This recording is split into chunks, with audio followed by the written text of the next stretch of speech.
भगवान की रानी पटरानियां सब गोपियों से मिली हैं। एक दिन भगवान की पटरानियों ने कहा, हे द्वारिकानाथ, अब आप अगर आज्ञा दो तो हम राधा रानी के दर्शन करके आवे। भगवान ने कहा ठीक है चली जाओ, लेकिन खाली हाथ मत जाना, कुछ न कुछ हाथ में भेंट लेकर के जाना। रुक्मिणी जी गई एक गिलास में गरम दूध लेकर के। ईर्ष्या बस, ये ईर्ष्या क्यों थी रुक्मिणी जी को? क्योंकि प्रतिदिन भगवान श्री कृष्ण कोई न कोई प्रसंग श्री राधा रानी का रुक्मिणी को श्रवण कराया करते थे, उनकी प्रशंसा किया करते थे, उनकी बड़ाई किया करते थे, उनकी सुंदरता का बखान किया करते थे। रुक्मिणी जी लक्ष्मी जी के अवतार हैं। वो अपने को बहुत सुंदर समझती थी, बहुत बुद्धिमान समझती थी, बहुत गुणवान समझती थी। राधा रानी के पास में जब पहुंची हैं और राधा रानी का जाकर के दर्शन जब किया है तो रुक्मिणी जी को ऐसा प्रतीत हो रहा है कि मेरी सुंदरता इनके सामने नगण्य है, मेरी सुंदरता इनके सामने कुछ नहीं है। ऐसी प्रतीत हो रही है कि कोई संगमरमर की मूर्ति बैठी हुई है, इतनी इतनी सुंदरता है श्री राधा रानी की। और जो गिलास में दूध ले गई थी ना, वो गरम दूध राधा रानी को दे दिया और राधा रानी उस गरम दूध को पी गई। रानी महारानियां लौट करके आई हैं। रात्रि के समय रुक्मिणी जी भगवान की सेवा कर रही हैं, चरण सेवा कर रही हैं, तो देखा कि भगवान श्री कृष्ण के पैरों में छाले पड़े हुए हैं। रुक्मिणी जी ने धीरे से पूछा, हे प्राणनाथ, हे द्वारकानाथ, आपके पैरों में छाले कैसे पड़ गए? आप कहीं बाहर तो गए नहीं हो, फिर ये छाले कैसे पड़ गए? भगवान ने कहा, रुक्मिणी मत पूछो कि मेरे पैरों में छाले कैसे पड़ गए हैं। जानना चाहती हो? तुम राधा रानी को पिलाने के लिए गरम दूध लेकर के गई थी गिलास में, और राधा रानी ने गरम दूध पिया और छाले पड़े हैं मेरे पैरों में। क्यों? क्योंकि राधा रानी निरंतर मेरा चिंतन करती रहती हैं, निरंतर मेरे चरणों का चिंतन करती रहती हैं। तो गरम दूध का असर उनके गले पर नहीं हुआ, मेरे पैरों में आकर के छाले पड़े हैं उसके। ऐसा दिव्य प्रेम राधा रानी का और भगवान श्री कृष्ण का यहां दर्शाया है श्री सुखदेव जी महाराज ने राजा परीक्षित को। श्री सुखदेव जी ने कहा, परीक्षित, भगवान श्री कृष्ण से तुम्हारे तीन संबंध हैं, एक ईश्वर का और जीव का। भगवान श्री कृष्ण ईश्वर है, तुम जीव हो, और भगवान श्री कृष्ण तुम्हारे सगे बड़े भाई हैं। क्यों? क्योंकि गर्भ में तुम्हारी रक्षा करने को घुसे थे, प्रवेश कर गए थे तुम्हारी माता के गर्भ में, तुम्हारी रक्षा की थी।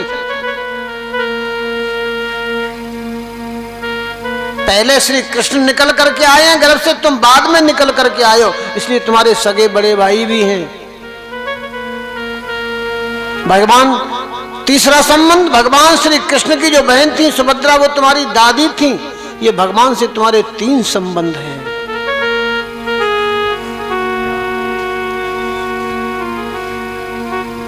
श्री सुखदेव जी कह रहे हैं, परीक्षित, भगवान ने बड़ी बड़ी आश्चर्यजनक लीलाएं की हैं। एक बार मिथिलापुरी में जाकर के राजा जनक और श्रुतदेव ब्राह्मण को एक साथ में, एक ही समय, एक ही तिथि में, एक ही क्षण में जाकर के दोनों के घर पहुंचे, दोनों को जाकर के दर्शन दिया है। यहां श्री सुखदेव जी ने राजा परीक्षित को वेद स्तुति मार्ग का दर्शन कराया। और कहने लगे, परीक्षित, एक राजा, एक दैत्य जिसका नाम था वृकासुर, उसने बहुत कठिन तप किया भगवान शिव का। भगवान शिव वरदान देने के लिए प्रकट हुए। भगवान शिव ने कहा, बोलो अपनी इच्छा का वरदान मांग लो। वृकासुर ने कहा, भूत भावन भोलेनाथ भगवान शिव, मुझे वरदान देना चाहते हो तो ऐसा वरदान दे दो कि मैं जिसके सिर पर हाथ रख दूं वो जल करके भस्म हो जाए। भगवान शिव ने कहा, तथास्तु। और जैसे ही वरदान मिला उसके मन में पाप आया, वृकासुर के मन में पाप आया। भगवान शिव के साथ में थी पार्वती जी। देखा, ये तो बहुत सुंदर स्त्री है, क्यों ना इसी को भस्म कर दिया जाए, इसकी स्त्री को छुड़ा लिया जाए। वृकासुर भागा भगवान शिव की ओर। कैसे दाता हैं भूत भावन भोलेनाथ भगवान शिव, भक्तों को वरदान दे देते हैं फिर डर के मारे भागते फिरते हैं। भागे आगे को भगवान शिव, पीछे से भाग रहा है वृकासुर ऐसे हाथ करके। भगवान शिव ने मन ही मन भगवान श्री कृष्ण का ध्यान किया, आओ प्रभु बचाओ, भस्म कर डालेगा नहीं तो ये। भगवान श्री कृष्ण बहुत ही एक सुंदर स्त्री का रूप धारण करके आए वृकासुर के सामने। पार्वती जी से भी सुंदर रूप जब देखा तो रुक गया वृकासुर।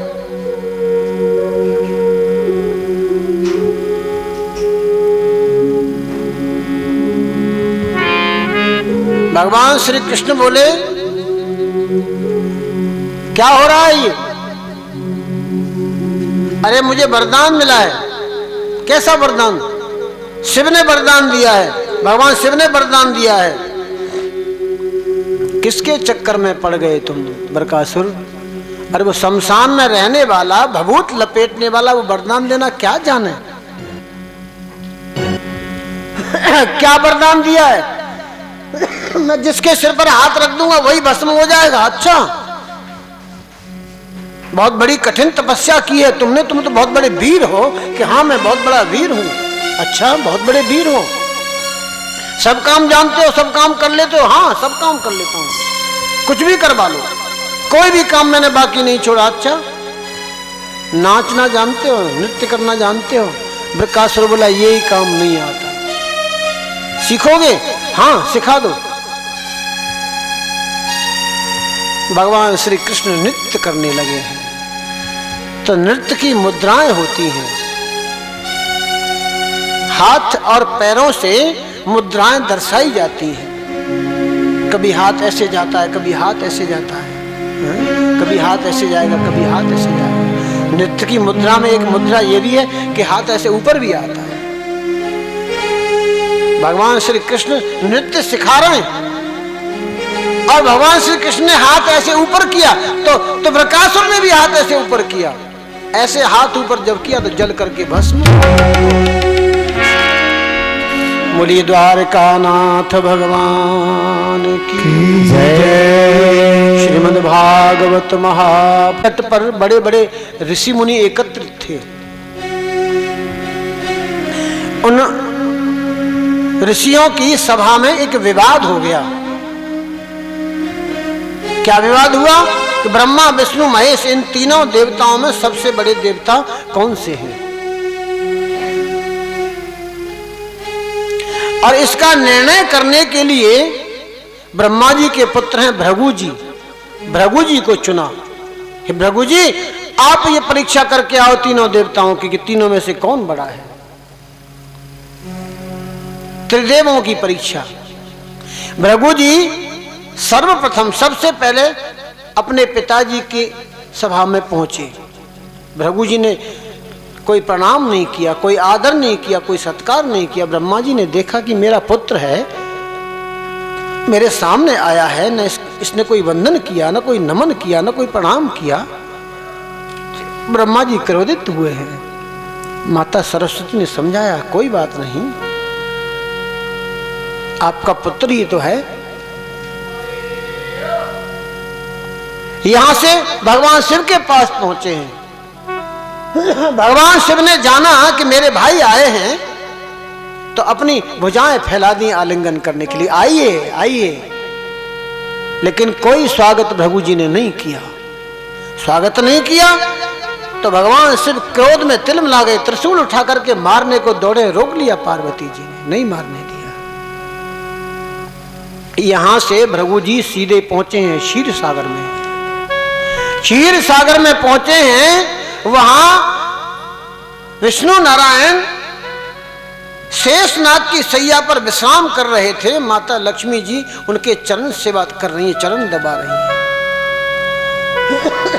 तो भृगु जी ने जाकर के सोते हुए विष्णु भगवान की छाती पर, वक्षस्थल पर लात मारी, पैर का प्रहार किया, आघात किया। विष्णु भगवान झटपट खड़े हुए, देखा कि भृगु जी आए हैं, ब्राह्मण देवता आए हैं, हाथ जोड़ करके प्रार्थना करने लगे, हे ब्राह्मण देव, आपके आगमन की मुझे पता नहीं चली। अगर मुझे पता चलता कि आप आ रहे हैं तो मैं आपका स्वागत करता, आपका सम्मान करता। और भृगु जी के चरण को पकड़ करके सहलाने लगे कि आपने मेरे वक्षस्थल पर आघात किया है। चरण कहा, मेरा वक्षस्थल कठोर है और आपका चरण कोमल है, कहीं आपके चरण में चोट तो नहीं लगी, पीड़ा तो नहीं हो रही है। तीनों देवों की परीक्षा हुई, लौट करके आए, निर्णय हुआ कि तीनों देवताओं में भगवान विष्णु ही सबसे बड़े देवता हैं। बोलिए विष्णु नारायण भगवान की जय। समाज में वही लोग पूजनीय होते हैं, वही लोग बड़े कहे जाते हैं जो समुद्र की तरह गंभीर होते हैं, सहन करने वाले होते हैं। सहनशीलता जिनके हृदय में होती है, समाज में वही लोग पूजनीय कहे जाते हैं, वही लोग बड़े होते हैं, वही लोग बड़े कहे जाते हैं। अब देखिए विष्णु भगवान की गंभीरता, उनकी सहनशीलता, छाती पर लात मारी आकर के और वो चरण पकड़ के सहला रहे हैं।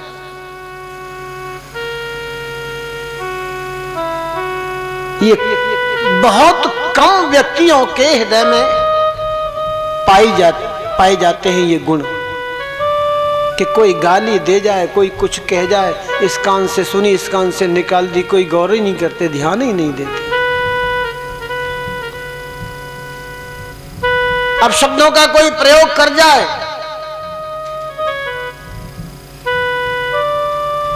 कोई ध्यान ही नहीं देते। वही लोग जगत में पूजनीय होते हैं, वही लोग जगत में सम्माननीय होते हैं, वही लोग दिनों दिन तरक्की करते जाते हैं, आगे बढ़ते चले जाते हैं। भगवान विष्णु उन पर प्रसन्न होते हैं, लक्ष्मी जी उन पर प्रसन्न होती हैं, लक्ष्मी जी उनके घर में निवास करने लग जाती है। क्रोध तो विनाश का कारण है, अहंकार तो विनाश का कारण है, बदले की भावना तो विनाश का कारण है। अरे कोई कुछ कह जाए, बदले की भावना नहीं रखनी चाहिए, कह गया कह गया। यही संस्कृति है, यही सभ्यता है, यही संस्कार है। संसार में आगे बढ़ना है तो व्यक्ति को शौर्यवान, धैर्यवान, शीलवान, क्षमावान, दयावान इन गुणों को धारण करना पड़ता है, तब जाकर के व्यक्ति आगे बढ़ता है। क्रोध को जीतना होता है, काम को जीतना होता है, अभिमान को जीतना होता है, ईर्ष्या को हृदय से निकालना होता है, तब जाकर के व्यक्ति समाज में आगे बढ़ता है।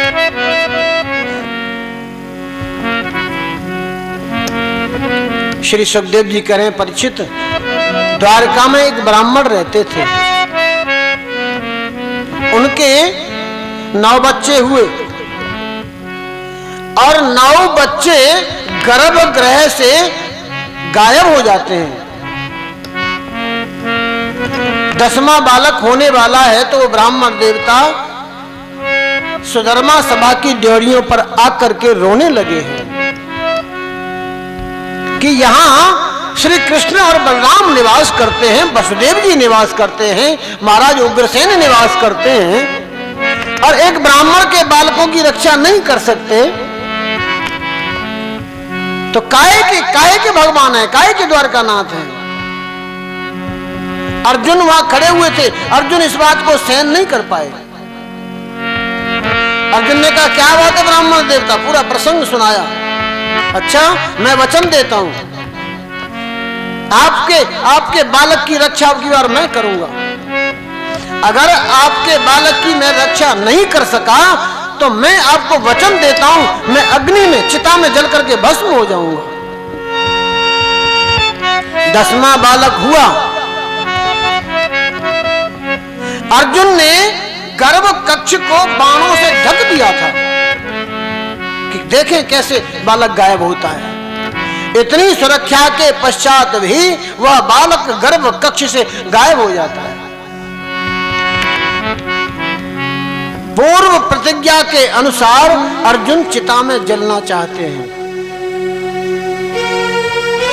भगवान श्री कृष्ण आए, भगवान श्री कृष्ण ने रोका। अर्जुन को साथ में लेकर यमपुरी गए, लोकालोक को पार करके वहां से ब्राह्मण के 10 बालकों को ला करके दिया, अर्जुन के श्रेयस को बढ़ाया।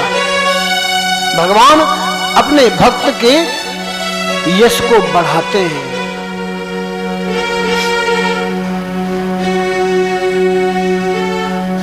मेरा मान भले ही न रहे लेकिन मेरे भक्त का मान रहना चाहिए,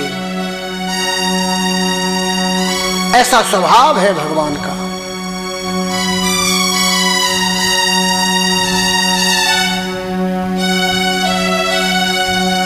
इसलिए बार बार संत लोग, गुणीजन लोग, ब्राह्मण लोग, फकीर लोग सबको एक ही बात समझाते हैं कि भगवान नाम का स्मरण करो, उनका चिंतन करो।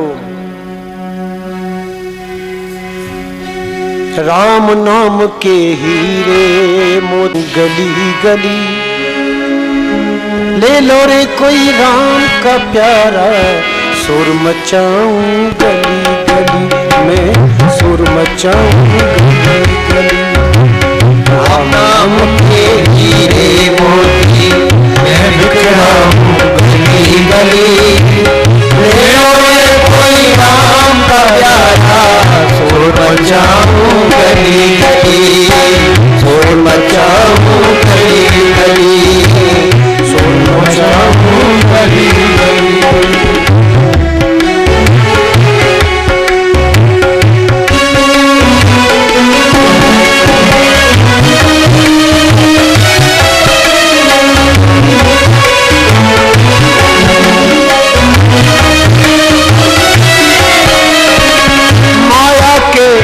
दीवानों सुन लो एक दिन ऐसा आएगा, माया के दीवानों सुन लो एक दिन ऐसा आएगा। धन दौलत और माल खजाना यही पड़ा रह जाएगा, धन दौलत और माल खजाना यही पड़ा रह जाएगा।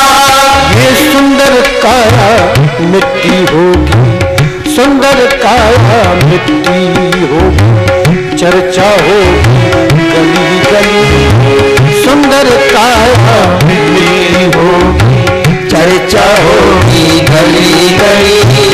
ले लो रे कोई नाम का प्यारा, सुर मचाऊं गली गली, ले लो रे कोई नाम का प्यारा, सुर मचाऊं गली गली।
जग में फंसा हुआ है वो सच्चा इंसान नहीं। झूठे जग में फंसा हुआ है वो सच्चा इंसान नहीं। झूठे जग में फंसा हुआ है वो सच्चा इंसान नहीं। झूठे जग में फंसा हुआ है वो सच्चा इंसान नहीं। जग का मेला है 2 दिन का, जग का मेला है 2 दिन का, अंत में होगी चला चली। जग का मेला है 2 दिन का, अंत में होगी चला चली। ले लो एक कोई नाम का प्यारा गली गली। ले लो एक कोई नाम का प्यारा शोर मचाओ गली गली।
जो बने पुजारी आखिर वो कंगाल हुए। धन दौलत के बने पुजारी आखिर वो कंगाल हुए। सोने चांदी वालों सुन लो, सोने चांदी वालों सुन लो, बात सुनाऊं खरी खरी। सोने चांदी वालों सुन लो, बात सुनाऊं खरी खरी। ले लो कोई राम का प्यारा शोर मचाऊं गली गली में, शोर मचाऊं गली गली। ले लो रे कोई राम का प्यारा शोर मचाओ गली गली। शोर मचाओ गली गली।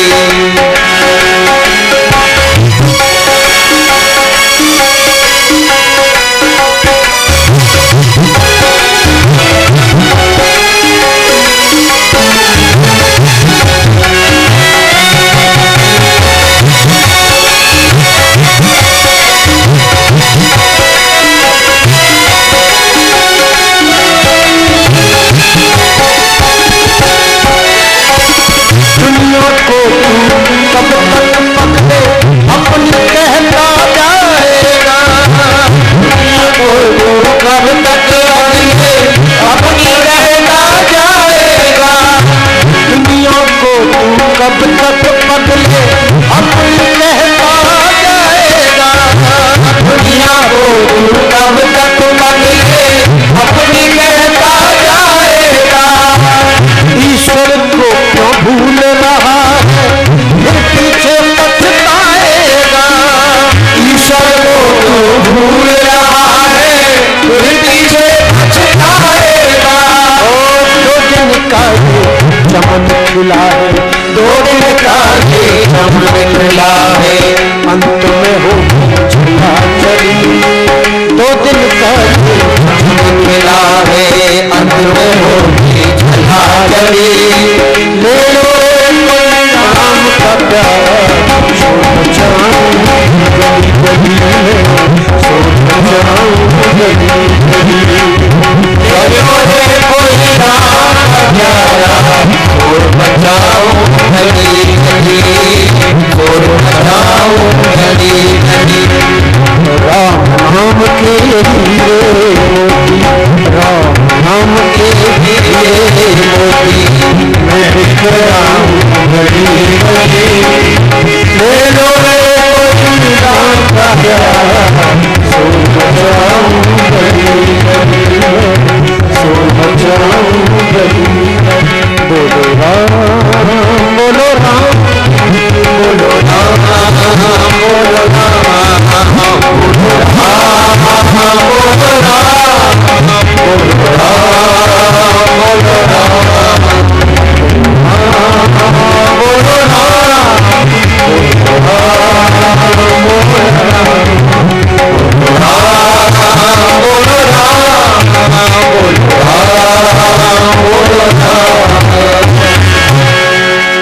चरित्र श्रवण कराया। परीक्षित, आज भगवान द्वारकानाथ अपनी सुधर्मा सभा में बैठे हुए हैं। भगवान के समक्ष भगवान के पुत्र भी बैठे हुए हैं। भगवान ने अपने पुत्रों से कहा कि हे मेरे पुत्रों, किसी व्यक्ति को बिगड़ने के लिए 4 वस्तुओं की आवश्यकता होती है। 4 वस्तु कौन कौन सी हैं? रूप, यौवन, संपत्ति और सत्ता। ये 4 वस्तुएं जिसके पास में होती हैं उसके बिगड़ने की संभावना रहती है। आज ये चारों वस्तु आपके पास में हैं। आप रूपवान भी हो, आप युवा भी हो, आपके पास अथाह संपत्ति भी है और आपके हाथ में सत्ता भी है। इसलिए मैं तुम्हें सतत सावधान करता हूं, मेरी बात को ध्यान से गौर करके सुनना कि कभी भूल कर भी किसी ब्राह्मण का, किसी संत का कोई अपमान मत कर देना। अगर किसी ब्राह्मण का, किसी संत का तुमने अपमान किया तो इसका परिणाम अच्छा नहीं होगा। और भगवान श्री कृष्ण ने अपने पुत्रों को जो बात समझाई, भगवान के पुत्रों ने ठीक उसके विपरीत कार्य कर डाला।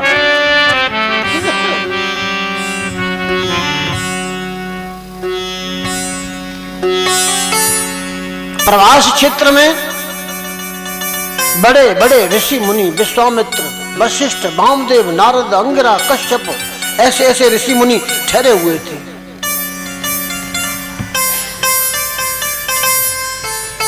संत का अपमान क्या परिणति पैदा कर देता है?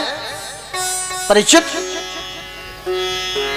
तुम जानते हो, तुमने संत का अपमान किया था तो तुम्हें शाप लगा है। ये संत के अपमान का ही परिणाम है ना।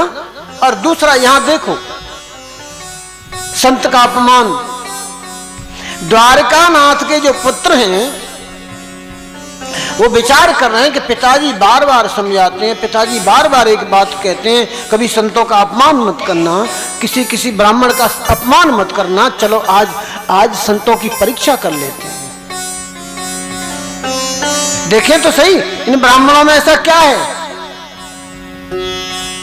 जाम्बवती के पुत्र जिनका नाम सांब, जयकारा शेरावाली का।